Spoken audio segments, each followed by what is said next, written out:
Friends എല്ലാവർക്കും online ക്ലാസ്സിലേക്ക് സ്വാഗതം. ഇന്ന് നമ്മൾ ഡിസ്കസ് ചെയ്യുന്നത് 9ാം ക്ലാസ്സിലെ ഫിസിക്സ് ഊർജ്ജതന്ത്രം ക്വസ്റ്റ്യൻ പേപ്പർ ഡിസ്കഷനാണ്. ചോദ്യവും അതിനോടൊപ്പം ഉത്തരവും ഈ വീഡിയോയിൽ പറയുന്നുണ്ട്. 9ാം ക്ലാസ്സിലെ ആനുവൽ എക്സാമുമായി ബന്ധപ്പെട്ട് ഒരുപാട് വീഡിയോസ് അപ്ലോഡ് ചെയ്തിട്ടുണ്ട്. ആനുവൽ എക്സാം ക്ലാസ് 9 എന്ന പ്ലേലിസ്റ്റ് ചെക്ക് ചെയ്താൽ നിങ്ങൾക്ക് വീഡിയോസ് മുഴുവനായിട്ട് കാണാൻ പറ്റും. നിങ്ങൾ ആദ്യമായിട്ടാണ് ഈ ചാനൽ കാണുന്നതെങ്കിൽ സബ്സ്ക്രൈബ് ചെയ്യാനും നിങ്ങളുടെ കൂട്ടുകാർക്ക് ഷെയർ ചെയ്ത് കൊടുക്കാനും മറക്കരുത്. അപ്പോൾ നമുക്ക് ആദ്യത്തെ ചോദ്യം ഡിസ്കസ് ചെയ്യാം. ടോട്ടൽ മാർക്ക് 40 ആണ്. അതേപോലെ തന്നെ 1.5 മണിക്കൂർ സമയമാണ് നമുക്ക് ഈ ഒരു എക്സാം എഴുതാനുള്ളത്. ഓക്കെ, അപ്പോൾ ചോദ്യത്തിൻ്റെ സ്കോറും സമയവും പരിഗണിച്ച് ഉത്തരം എഴുതുക. ആദ്യത്തെ ചോദ്യം നോക്കാം. 1 മുതൽ 6 വരെയുള്ള ചോദ്യങ്ങളിൽ നിന്ന് ഏതെങ്കിലും 4 എണ്ണത്തിന് ഉത്തരം എഴുതിയാൽ മതി. ആദ്യ പദജോടി ബന്ധം കണ്ടെത്തി രണ്ടാമത്തേത് അനുയോജ്യമായ വിധത്തിൽ പൂർത്തീകരിക്കുക. പ്രവൃത്തിയുടെ യൂണിറ്റാണ് ജൂൾ, പവറിൻ്റെ യൂണിറ്റ് വാട്ട്, ഡബ്ല്യു പവറിൻ്റെ യൂണിറ്റ് വാട്ടാണ്. അപ്പോൾ പ്രവൃത്തിയുടെ ജൂള്, പവർ, വാട്ട്. ഇനി രണ്ടാമത്തെ ചോദ്യം നോക്കാം. ദ്രാവകങ്ങളുടെ ആപേക്ഷിക സാന്ദ്രത അളക്കുന്നതിനുള്ള ഉപകരണത്തിൻ്റെ പേരെന്ത്? അപ്പോൾ ദ്രാവകങ്ങളുടെ ആപേക്ഷിക സാന്ദ്രത അളക്കുന്നതിനുള്ള ഉപകരണത്തിൻ്റെ പേരാണ് ഹൈഡ്രോമീറ്റർ. എന്താണ് ഹൈഡ്രോമീറ്റർ? ആപേക്ഷിക സാന്ദ്രത അളക്കാനുള്ള ഉപകരണത്തിൻ്റെ പേരാണ് ഹൈഡ്രോമീറ്റർ. ഇനി അടുത്തത്, ഒരു കാറിൻ്റെ സ്ഥാനസമയ ഗ്രാഫാണ് താഴെ തന്നിരിക്കുന്നത്. ഓക്കെ, ഒരു ഗ്രാഫ് തന്നിരിക്കുന്നു, സ്ഥാനസമയ ഗ്രാഫാണ്. 6 സെക്കൻഡ് കൊണ്ട് കാർ പിന്നിട്ട ദൂരം എത്ര? ഓക്കെ, 6 സെക്കൻഡ് കൊണ്ട് കാറ് പിന്നിട്ട ദൂരം 10 മീറ്റർ, 40 മീറ്റർ, 30 മീറ്റർ, 50 മീറ്റർ. അപ്പോൾ കാറ് പിന്നിട്ട ദൂരം എത്രയാണ്? 30 മീറ്ററാണ്. എത്രയാണ്? 30 മീറ്ററാണ്. ഇനി അടുത്ത ചോദ്യം നോക്കാം. M1 M2 എന്നീ മാസുകളുള്ള 2 വസ്തുക്കൾ D അകലത്തിലിരുന്നാൽ അവയ്ക്കിടയിലുള്ള ഗുരുത്വാകർഷണ ബലം F ആണ്. ഇവിടെ ജിയുടെ മൂല്യം എത്ര? ഇവിടെ ജിയുടെ മൂല്യം ഒരുപാട് ഓപ്ഷൻസ് തന്നിട്ടുണ്ട്. ശരിയായ ഉത്തരം 6.67 × 10 ഈ ഒരു ഉത്തരമാണ്. അടുത്തത് 5. വായുവിൽ പ്രതിധ്വനി കേൾക്കാൻ ശബ്ദസ്രോതസ്സും പ്രതിപതന തലവും തമ്മിൽ ഏറ്റവും കുറഞ്ഞ ദൂരം എത്രയായിരിക്കും? എത്രയാണ്? 17 മീറ്ററാണ്. എത്രയാണ്? 17 മീറ്റർ. ഇനി അടുത്ത ചോദ്യം നോക്കാം. 50 കിലോഗ്രാം മാസുള്ള ഒരു വസ്തുവിനെ ഭൂമിയുടെ കേന്ദ്രത്തിൽ വയ്ക്കുമ്പോൾ വസ്തുവിൻ്റെ ഭാരം എത്രയായിരിക്കും? 0 ആയിരിക്കും. വസ്തുവിൻ്റെ ഭാരം 0 ആയിരിക്കും. ഇനി അടുത്ത ചോദ്യം നോക്കാം. 7 മുതൽ 12 വരെയുള്ള ചോദ്യങ്ങളിൽ നിന്ന് ഏതെങ്കിലും 4 എണ്ണത്തിന് ഉത്തരം എഴുതിയാൽ മതി. തന്നിരിക്കുന്നതിൽ വോൾട്ട് മീറ്റർ, അമീറ്റർ എന്നിവ ശരിയായ രീതിയിൽ ബന്ധിപ്പിച്ചിട്ടുള്ള സർക്യൂട്ടുകൾ ഏതൊക്കെയാണെന്ന് എഴുതുക. 4 തരം സർക്യൂട്ട് ഉണ്ട്. ഇതിൽ അമീറ്ററും അതേപോലെ തന്നെ വോൾട്ട് മീറ്ററും ശരിയായ ക്രമത്തിൽ ക്രമീകരിച്ചിട്ടുള്ളത് ചിത്രം ബിയും അതേപോലെ ചിത്രം ഡിയുമാണ്. ഇനി അടുത്ത ചോദ്യം നോക്കാം. സർവീസ് സ്റ്റേഷനുകളിൽ ഹൈഡ്രോളിക് ജാക്കുകൾ വാഹനങ്ങൾ ഉയർത്താൻ ഉപയോഗിക്കുന്നു. ഇവയുടെ പ്രവർത്തന തത്വം എന്താണ്? പ്രസ്താവിക്കുക.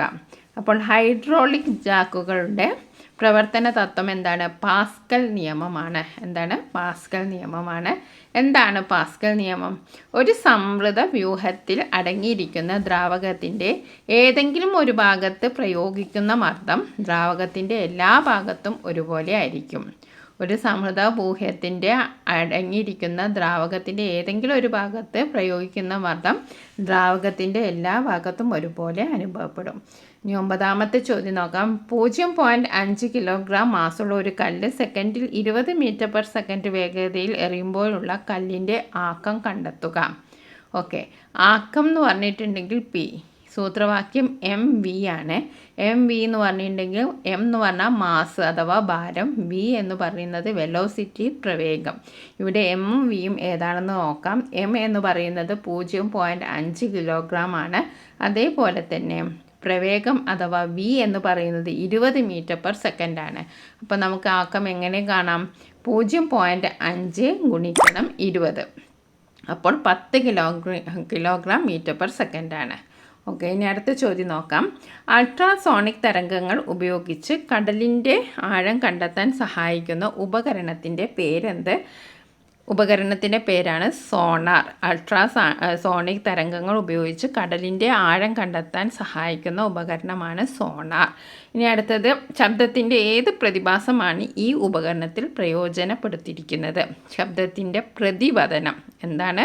ശബ്ദത്തിൻ്റെ പ്രതിപതനം എന്ന ഗുണഗണമാണ് ഇതിൽ പ്രയോജനപ്പെടുത്തിയിരിക്കുന്നത്. ഇനി 11ാമത്തെ ചോദ്യം നോക്കാം. താഴെ പറയുന്ന പ്രസ്താവനകളിൽ അടിവരയിട്ട വാക്കുകൾ തിരുത്തി ശരിയായ രീതിയിൽ എഴുതുക. ഇലക്ട്രിക് ജനറേറ്ററുകളിൽ യാന്ത്രികോർജം കാന്തികോർജമായി പരിവർത്തനം ചെയ്യുന്നു. ഇവിടെ കാന്തികോർജമല്ല, ശരിയായ ഉത്തരം വൈദ്യുതോർജമാണ്. ജനറേറ്ററുകളിൽ യാന്ത്രിക ഊർജം വൈദ്യുത ഊർജമായിട്ടാണ് മാറുന്നത്. ഒരു വസ്തുവിൻ്റെ അതിൻ്റെ സ്ട്രെയിൻ മൂലം ലഭിക്കുന്ന ഊർജത്തെ ഗതികോർജം എന്ന് വിളിക്കുന്നു. ഗതികോർജം എന്നല്ല, സ്ഥിതികോർജം എന്നാണ് വിളിക്കുക. ഒരു വസ്തുവിന് അതിൻ്റെ സ്ട്രെയിൻ മൂലം ലഭിക്കുന്ന ഊർജത്തെ സ്ഥിതികോർജം എന്നാണ് വിളിക്കുക. ഇനി അടുത്ത് നോക്കാം. നിശ്ചലാവസ്ഥയിൽ നിന്ന് പുറപ്പെട്ട ഒരു കാർ സമത്വരണത്തോടു കൂടി 5 സെക്കൻഡ് കൊണ്ട് 100 മീറ്റർ ദൂരം സഞ്ചരിച്ചു എങ്കിൽ കാറിൻ്റെ ത്വരണം കണ്ടെത്തുക. ഓക്കെ, അപ്പോൾ ആ കാറിൻ്റെ ത്വരണം കണ്ടെത്താനുള്ള സൂത്രവാക്യം എന്താണ്? S=ut + 1/2 at². ഇവിടെ u എന്ന് പറയുന്നത് ഏതാണ്? u എന്ന് പറയുന്നത് 0 മീറ്റർ/സെക്കൻഡ് ആണ്. u എന്ന് പറയുന്നത് ഇവിടെ 0 മീറ്റർ/സെക്കൻഡ് ആണ്. t എന്ന് പറയുന്നത് 5 സെക്കൻഡ് ആണ്. ഇനി നമുക്ക് ഇവിടെ s തന്നിട്ടുണ്ട് അല്ലേ? s എത്രയാണ്? s എന്ന് പറയുന്നത് 100 മീറ്റർ ആണ്. അപ്പോൾ 100 = 0² + 1/2 × a × 5². അപ്പോൾ നമുക്ക് കിട്ടുന്നത് 200 = 25a. ഇതിൽ നിന്ന് a നമുക്ക് എങ്ങനെ കാണാം? 200 × 25 8 മീറ്റർ/സെക്കൻഡ്². ഇനി അടുത്ത ചോദ്യം നോക്കാം. 13ാമത്തെ ചോദ്യം. ഒരു വസ്തുവിൻ്റെ ഭാരം ഭൂമിയുടെ ഉപരിതലത്തിൽ വിവിധ സ്ഥലങ്ങളിൽ വ്യത്യസ്തമാണ്. ഭൂമിയുടെ ഉപരിതലത്തിൽ ഏത് ഭാഗത്ത് വയ്ക്കുമ്പോഴാണ് ഒരു വസ്തുവിന് പരമാവധി ഭാരം അനുഭവപ്പെടുന്നത്? ധ്രുവപ്രദേശത്ത് വയ്ക്കുമ്പോഴാണ് ഏറ്റവും കൂടുതൽ ഭാരം അനുഭവപ്പെടുന്നത്. എവിടെ വയ്ക്കുമ്പോഴാണ്? ധ്രുവപ്രദേശം. ഭാരത്തിൻ്റെ യൂണിറ്റ് ഏത്? ന്യൂട്ടൺ ആണ്. ഭാരത്തിൻ്റെ യൂണിറ്റ് ന്യൂട്ടൺ ആണ്. വസ്തുവിൻ്റെ ഭാരം അളക്കാൻ ഉപയോഗിക്കുന്ന ഉപകരണം സ്പ്രിംഗ് ബാലൻസ് ആണ്. വസ്തുവിൻ്റെ ഭാരം അളക്കാൻ ഉപയോഗിക്കുന്ന ഉപകരണം ഏതാണ്? സ്പ്രിംഗ് ബാലൻസ് ആണ്. വളരെ എളുപ്പമുള്ള ചോദ്യമാണ്. ഒരു വസ്തുവിൻ്റെ ഭാരം ഭൂമിയിൽ ഏത് ഭാഗത്ത് വയ്ക്കുമ്പോഴാണ് ആ വസ്തുവിന് പരമാവധി ഭാരം അനുഭവപ്പെടുന്നത്? ധ്രുവപ്രദേശം. ഭാരത്തിൻ്റെ യൂണിറ്റ് ഏത്? ന്യൂട്ടൺ. വസ്തുവിൻ്റെ ഭാരം അളക്കാൻ ഉപയോഗിക്കുന്ന ഉപകരണം ഏത്? Spring balance. ഇനി നമുക്ക് 14ാമത്തെ ചോദ്യം നോക്കാം. താഴെ പറയുന്ന വിസ്കസ് ദ്രാവകങ്ങൾ മൊബൈൽ ദ്രാവകങ്ങൾ എന്നിങ്ങനെ വേർതിരിക്കുക. ഇവിടെ തേൻ, പെട്രോൾ, ഗ്ലിസറിൻ, ജലം, മണ്ണെണ്ണ, ആവണക്കെണ്ണ. ഇതിൽ വിസ്കസ് ദ്രാവകങ്ങൾ ഏതൊക്കെയാണ്? തേൻ. ഓക്കെ, തേൻ വിസ്കസ് ദ്രാവകങ്ങളാണ്. അതേപോലെ ഗ്ലിസറിൻ വിസ്കസ് ദ്രാവകങ്ങളാണ്. അതേപോലെ ആവണക്കെണ്ണ വിസ്കസ് ദ്രാവകങ്ങളാണ്. മൊബൈൽ ദ്രാവകങ്ങൾ ഏതൊക്കെയാണ്? പെട്രോൾ, ജലം, മണ്ണെണ്ണ. ഓക്കെ, ഒന്നുകൂടി പറയാം. വിസ്കസ് ദ്രാവകങ്ങൾ ഇതിൽ തേൻ, ഗ്ലിസറിൻ, ആവണക്കെണ്ണ എന്നിവയാണ്. മൊബൈൽ ദ്രാവകങ്ങൾ പെട്രോൾ, ജലം, മണ്ണെണ്ണ എന്നിവയാണ്. ഓക്കെ, 3 മാർക്കിൻ്റെ ചോദ്യമാണ്. 1.5 വീതമാണ്. ഓക്കെ, 15ാമത്തെ ചോദ്യം. 20 മീറ്റർ/സെക്കൻഡ് വേഗതയിൽ സഞ്ചരിക്കുന്ന ഒരു കാർ ബ്രേക്ക് പ്രയോഗിച്ചപ്പോൾ 8 സെക്കൻഡ് കൊണ്ട് നിശ്ചലമായി. കാറിൻ്റെ അന്ത്യപ്രവേഗം കാണുക. കാറിൻ്റെ മന്ദീകരണം എത്രയെന്ന് കണ്ടുപിടിക്കുക. ഓക്കെ, കാറിൻ്റെ അന്ത്യപ്രവേഗം എത്രയാണ്? 0 മീറ്റർ/സെക്കൻഡ് ആണ്. അതായത് നിശ്ചലമായി 8 സെക്കൻഡ് കൊണ്ട് കാർ നിശ്ചലമായി. അപ്പോൾ എന്താണ് അന്ത്യപ്രവേഗം? 0 മീറ്റർ/സെക്കൻഡ്. കാറിൻ്റെ മന്ദീകരണം എത്രയാണെന്ന് കണ്ടുപിടിക്കുക. അപ്പം മന്ദീകരണം എന്ന് പറയുമ്പോൾ കാറിൻ്റെ മന്ദീകരണം എത്രയാണെന്ന് നമുക്ക് നോക്കാം. ആദ്യ പ്രവേഗം u 20 മീറ്റർ/സെക്കൻഡ് ആണ്. സഞ്ചരിക്കാനെടുത്ത സമയം t 8 സെക്കൻഡ് ആണ്. അപ്പോൾ ത്വരണം v - u/t. ഇവിടെ v എന്ന് പറയുന്നത് 0 ആണ്, 0 ആണ്. ആദ്യ പ്രവേഗം എന്ന് പറയുന്നത് 20 മീറ്റർ/സെക്കൻഡ് ആണ്. 0-ൽ നിന്ന് 20 കുറച്ചു, അതിന് 8 കൊണ്ടാണ് നമ്മൾ ഹരിക്കേണ്ടത്. അപ്പോൾ നമുക്ക് എത്ര കിട്ടി? 20 ഹരിക്കണം 8 2.5 മീറ്റർ/സെക്കൻഡ്². ഇനി 16ാമത്തെ ചോദ്യം നോക്കുക. ചിത്രം നിരീക്ഷിച്ചു ഉത്തരം എഴുതാനാണ്. കാർഡ് വേഗത്തിൽ തട്ടിത്തെറിക്കുമ്പോൾ നാണയത്തുട്ടിന് എന്ത് സംഭവിക്കുന്നു? ഇങ്ങനെ സംഭവിച്ചത് എന്തുകൊണ്ടാണെന്ന് വിശദമാക്കുക. എന്താണ്? നിശ്ചല ജഡത്വം കാരണം കോയിൻ ഗ്ലാസ് ടംബ്ലറിലേക്ക് വീഴുന്നു. നിശ്ചല ജഡത്വം കാരണം കോയിൻ ഗ്ലാസ് ടംബ്ലറിലേക്ക് വീഴുന്നു. ഏത് ചലന നിയമവുമായി ബന്ധപ്പെട്ട സവിശേഷതയാണ്? ഇത് ന്യൂട്ടൻ്റെ ഒന്നാം ചലന നിയമമാണ്. 17ാമത്തെ ചോദ്യം നോക്കുക. ചില സന്ദർഭങ്ങൾ ചുവടെ കൊടുത്തിരിക്കുന്നു. ഒരാൾ തലയിൽ ചുമടുമായി ഏണിയിലൂടെ മുകളിലേക്ക് കയറുന്നു. ഒരു കുട്ടി ഭിത്തിയിൽ തള്ളുന്നു. ഒരാൾ തലയിൽ ചുമടുമായി നിൽക്കുന്നു. ഒരാൾ തലയിൽ ചുമടുമായി പടികൾ ഇറങ്ങുന്നു. ഒരു കുട്ടി 10 കിലോഗ്രാം ഭാരമുള്ള ബാഗുമായി ഗ്രൗണ്ടിലൂടെ നടക്കുന്നു. ഇവയിൽ ഗുരുത്വാകർഷണത്തിനെതിരെ പ്രവൃത്തി ചെയ്യപ്പെടാത്ത സന്ദർഭങ്ങൾ എഴുതുക. നിങ്ങളുടെ ഉത്തരം സാധൂകരിക്കുക. അപ്പോൾ ഇവിടെ ഗുരുത്വാകർഷണത്തിനെതിരെ പ്രവൃത്തി ചെയ്യപ്പെടാത്ത സന്ദർഭങ്ങൾ ഏതൊക്കെയാണെന്ന് നോക്കാം. ഒരു കുട്ടി ഭിത്തിയിൽ തള്ളുന്നു, ഇത് എഴുതാം. അതേപോലെ ഒരാൾ തലയിൽ ചുമടുമായി നിൽക്കുന്നു. ഇത് രണ്ടും ഗുരുത്വാകർഷണത്തിനെതിരെ പ്രവൃത്തി ചെയ്യപ്പെടാത്ത സന്ദർഭമാണ്. കാരണം ഈ രണ്ട് സന്ദർഭങ്ങളിലും ബലത്തിൻ്റെ അതേ ദിശയിൽ സ്ഥാനാന്തരം സംഭവിക്കുന്നില്ല. ഈ രണ്ട്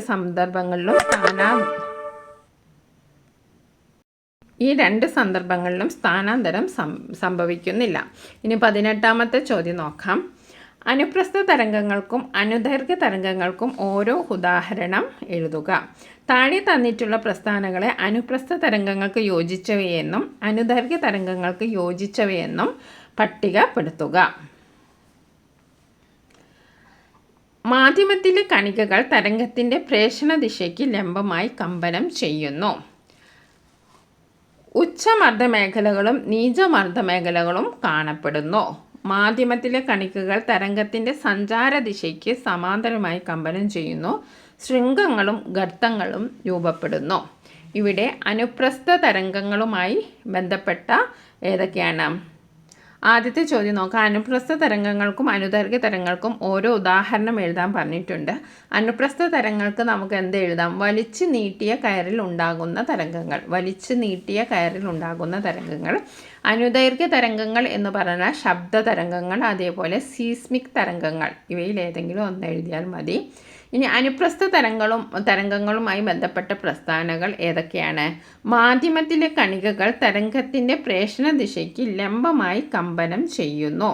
ഇത് ഏതുമായി ബന്ധപ്പെട്ടതാണ്? അനുപ്രസ്ഥ തരംഗവുമായി ബന്ധപ്പെട്ടതാണ്. അപ്പോൾ ഇത് നമുക്ക് അനുപ്രസ്ഥ തരംഗവുമായി ബന്ധപ്പെടുത്തി എഴുതാം. ഇനി അനുപ്രസ്ഥ തരംഗവുമായി ബന്ധപ്പെട്ട വേറൊരു പ്രസ്താവന, ശൃംഗങ്ങളും ഗർത്തങ്ങളും രൂപപ്പെടുന്നു.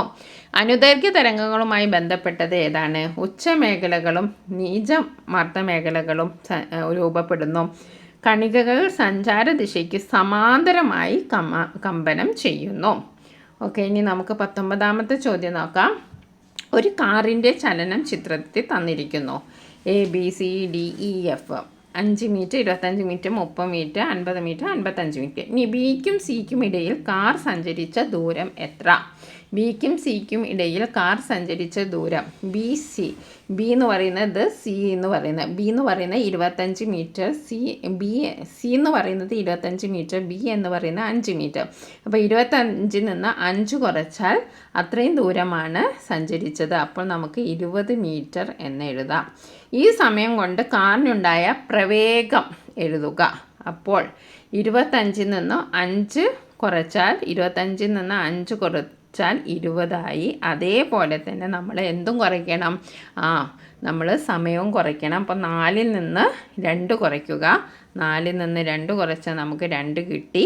20ൻ്റെ പകുതി, അതായത് 20 ഹരിക്കാൻ 2, നമുക്ക് ഉത്തരം 10 മീറ്റർ പെർ സെക്കൻഡ് കിട്ടി. 10 മീറ്റർ പെർ സെക്കൻഡ്. ഓക്കെ, അപ്പോൾ നമുക്ക് ഒന്നുകൂടി നോക്കാം. ബിയും സിക്കും ഇടയിൽ കാർ സഞ്ചരിച്ച ദൂരം കാണാൻ നമ്മൾ സിയിൽ നിന്ന് ബി മൈനസ് ചെയ്തു. അതായത് 25 മീറ്ററിൽ നിന്ന് 5 മീറ്റർ കുറച്ചു. അപ്പോൾ കാർ സഞ്ചരിച്ച ദൂരം കിട്ടി, അതായത് 20 മീറ്റർ. ഇനി ഈ സമയം കൊണ്ട് കാറിനുണ്ടായ പ്രവേഗം കണക്കാക്കാൻ പറഞ്ഞപ്പോൾ നമ്മൾ എന്ത് ചെയ്തു? 25 നിന്ന് 5 കുറച്ചു. അതേപോലെ 4-ൽ നിന്ന് 2 കുറച്ചു. 25 നിന്ന് 5 കുറച്ചപ്പോൾ നമുക്ക് 20 കിട്ടി. 4-ൽ നിന്ന് 2 കുറച്ചപ്പോൾ നമുക്ക് 2 കിട്ടി. 20-നെ 2 കൊണ്ട് ഹരിച്ചപ്പോൾ 10 കിട്ടി. അതാണ് നമ്മളുടെ ഉത്തരം. ഇനി അടുത്തത് 0, 2, 2, 4, 5 എന്നീ സമയ ഇടവേളകളിൽ കാർ സമപ്രവേഗത്തിൽ സഞ്ചരിക്കുന്ന ഇടവേളകൾ ഏതൊക്കെയാണ്? അപ്പോൾ സമപ്രവേഗത്തിൽ സഞ്ചരിക്കുന്ന ഏതാണ്?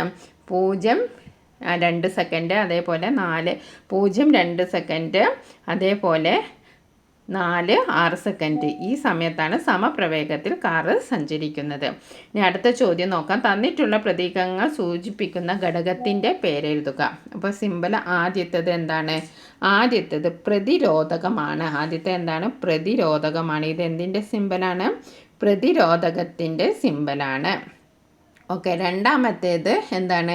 റിയോസ്റ്റാറ്റാണ്. രണ്ടാമത്തേത് എന്താണ്? റിയോസ്റ്റാറ്റാണ്. മൂന്നാമത്തേത് എന്താണ്? ബാറ്ററിയാണ്. ബാറ്ററി അല്ലെങ്കിൽ സെൽ എന്ന് എഴുതാം. ഓക്കെ, സെൽ അല്ലെങ്കിൽ ബാറ്ററി. ഇനി നാലാമത്തെ എന്താണ്? ബൾബിനെയാണ് ഈ ചിഹ്നം സൂചിപ്പിക്കുന്നത്, ബൾബ്. ഓക്കെ, ഇനി ഒന്നാമത്തെ ചോദ്യം നോക്കാം. 50 ഗ്രാം 0.05 കിലോഗ്രാം മാസുള്ള ഒരു കല്ല് നിലത്ത് നിന്ന് 10 മീറ്റർ ഉയരത്തിലുള്ള ടെറസിൽ വച്ചിരിക്കുന്നു. ഭൂഗുരുത്വ ത്വരണം G = 10 മീറ്റർ/സെക്കൻഡ്². ഉയരത്തിലുള്ള കല്ലിന് ഏത് തരത്തിലുള്ള ഊർജമാണുള്ളത്? ഈ ഊർജത്തിൻ്റെ അളവ് കണക്കാക്കുക. ഉയരത്തിലുള്ള കല്ലിന് സ്ഥിതികോർജമാണ് ഉള്ളത്. ഓക്കെ, അപ്പോൾ സ്ഥിതികോർജം നമ്മൾ കണ്ടെത്താൻ mgh എന്നാണ് നമ്മളുടെ സൂത്രവാക്യം. ഇവിടെ m എന്ന് പറയുന്നത് മാസാണ്. മാസ് എത്രയാണ്? 0.05 0.05 ആണ്. g എന്ന് പറയുന്നത് 10 ആണ്. g എന്ന് പറയുന്നത് 10 ആണ്. h എന്ന് പറയുന്നത് 10 ആണ്. അപ്പോൾ നമ്മൾ എന്താ ചെയ്യേണ്ടത്? 0.05 ഗുണിക്കണം 10 ഗുണിക്കണം 10. അപ്പോൾ നമുക്ക് 5 ജൂളാണ് കിട്ടുന്നത്. അപ്പോൾ ഇവിടെ സ്ഥിതികോർജമാണ്. സ്ഥിതികോർജം കാണാനുള്ള സൂത്രവാക്യം mgh ആണ്. m എന്ന് പറഞ്ഞാൽ മാസ് അഥവാ വെയിറ്റ് ആണ്. അതിവിടെ 0.05 ആണ്. അതേപോലെ തന്നെ ഹൈറ്റ് എന്ന് പറയുന്നത് 10 മീറ്റർ ആണ്. അതേപോലെ ഭൂഗുരുത്വ ത്വരണം എന്ന് പറയുന്നത് 10 ആണ്. അപ്പോൾ നമ്മൾ mgh എന്നുള്ളതിന് 0.05 × 10 × 10 ചെയ്താൽ നമുക്ക് 5J കിട്ടും. ഇനി രണ്ടാമത്തെ ചോദ്യം. ആ കല്ല് താഴേക്ക് പതിക്കുമ്പോൾ സംഭവിക്കുന്ന ഊർജ പരിവർത്തനം എന്താണ്? ഇപ്പോൾ ആദ്യം മുകളിലാകുമ്പോൾ അതിന് സ്ഥിതികോർജമായിരുന്നു. അത് താഴത്തേക്ക് വരുമ്പോൾ അതിന് ഗതികോർജമായി മാറുന്നു. കല്ല് നിലത്ത് തൊടുന്നതിന് തൊട്ട് മുമ്പുള്ള ഗതികോർജം കണക്കാക്കുക. 5J. ഓക്കെ, കല്ല് നിലത്ത് തൊടുന്നതിന് മുമ്പുള്ള ഗതികോർജം എന്തായിരിക്കും? 5J ആയിരിക്കും. ഇനി അടുത്ത ചോദ്യം നോക്കാം. ഒരാൾ ഒരു തോണിയിൽ നിന്ന് കരയിലേക്ക് ചാടുന്നു. മേൽപ്പറഞ്ഞ സാഹചര്യത്തിൽ പ്രവർത്തനവും പ്രതിപ്രവർത്തനവും തിരിച്ചറിയുക. അതിൽ പ്രവർത്തനം എന്ന് പറഞ്ഞാൽ തോണിയിൽ അയാൾ നൽകുന്ന ബലം. അപ്പം ബോട്ട് പിറകിലോട്ട് പോകുന്നു. പ്രതിപ്രവർത്തനം എന്ന് പറഞ്ഞാൽ അയാളിൽ തോന്നി നൽകുന്ന ബലം. ചാടുന്ന ആൾ മുന്നിലേക്ക് പോകുന്നു. അപ്പോൾ ആദ്യത്തെ പ്രവർത്തനം എന്താണ്? ബോട്ട് പിറകിലേക്ക് പോകുന്നു. രണ്ടാമത്തെ പ്രതിപ്രവർത്തനം ചാടുന്ന ആൾ മുന്നിലേക്ക് പോകുന്നു. നൽകിയിരിക്കുന്ന സാഹചര്യവുമായി ബന്ധപ്പെട്ട നിയമം ഏതാണ്? ന്യൂട്ടൻ്റെ 3ാം ചലന നിയമമാണ്. അതിനർത്ഥം എന്താണ്? ഏതൊരു പ്രവർത്തനത്തിലും തുല്യവും വിപരീതവുമായ ഒരു പ്രതിപ്രവർത്തനം ഉണ്ടായിരിക്കും. ഇനി അടുത്ത ചോദ്യം. ഈ നിയമവുമായി ബന്ധപ്പെട്ട മറ്റൊരു ഉദാഹരണം എഴുതുക. റോക്കറ്റ് വിക്ഷേപണം ഒരു ഉദാഹരണമാണ്. അല്ലെങ്കിൽ തോക്കിൽ നിന്ന് ബുള്ളറ്റ് പുറത്തേക്ക് പോകുന്നത്. 23ാമത്തെ ചോദ്യം.